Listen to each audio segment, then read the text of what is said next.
Hey, today I'm talking about the new horror thriller film Strange Darling. The basic premise is someone is a serial killer. Who could it be? I will say the film is definitely shot very well. It looks good. They did a good job with like holding on shots that needed to be held, letting scenes and emotions just play out. Most of the actors did a good job. That's about it, really. One of my biggest complaints about the film is the main character, the lady. She's just insufferable. I hate her so much. I don't think we're really supposed to like her, but like, she is just an incredibly fundamentally unlikable character who I just wanted to stop talking. Like, I just didn't like any time she was on screen, but that's like most of the movie is her on screen, so I'm just like, there's nothing I could do there. And it felt like the movie felt that it was being clever for having her be a woman, but as I was watching the movie, I'm like, okay, think about this for a second. If the main character was actually a man, would I still find them this unsufferable? And I'm like, oh hell yeah, I would hate them just as much. This is such a terrible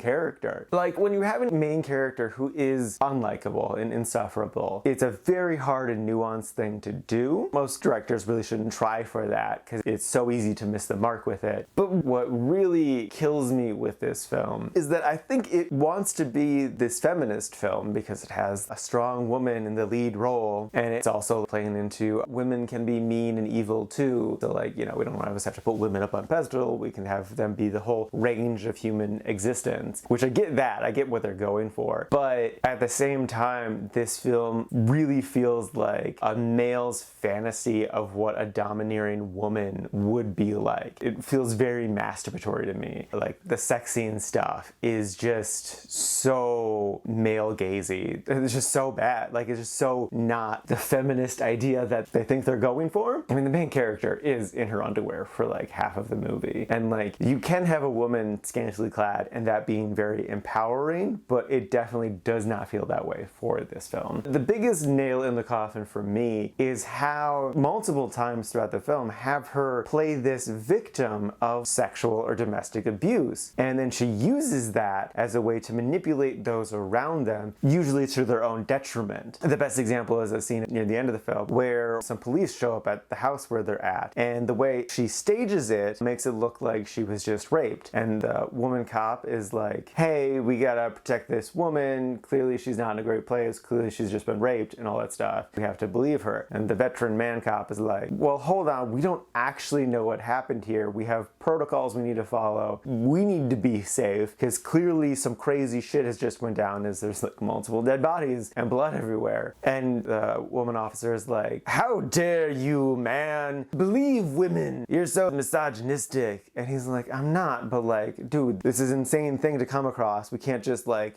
jump into it without looking first. And he's 100% right. He dies because he was guilted into thinking he's a misogynist. And it's like, what is this film trying to say about feminist ideas, about listening to women who are victims of sexual assault and rape and domestic abuse? And like, what is it going for? What are the morals of this film? So yeah, no, I really truly despise this film and I would not recommend it. I will say I am in the dramatic minority. This film has gotten all sorts of praise. I don't understand that whatsoever. But just glancing at it, it does look pretty and it is well made, but like actually paying attention to the subject matter, I'm like, yeah, no, this is gross as So yeah, I did not care for this movie and I would not recommend it. And now for my ranking, I put this at number 58 in the didn't like section. And this is out of a total of 58 new movies so far this year.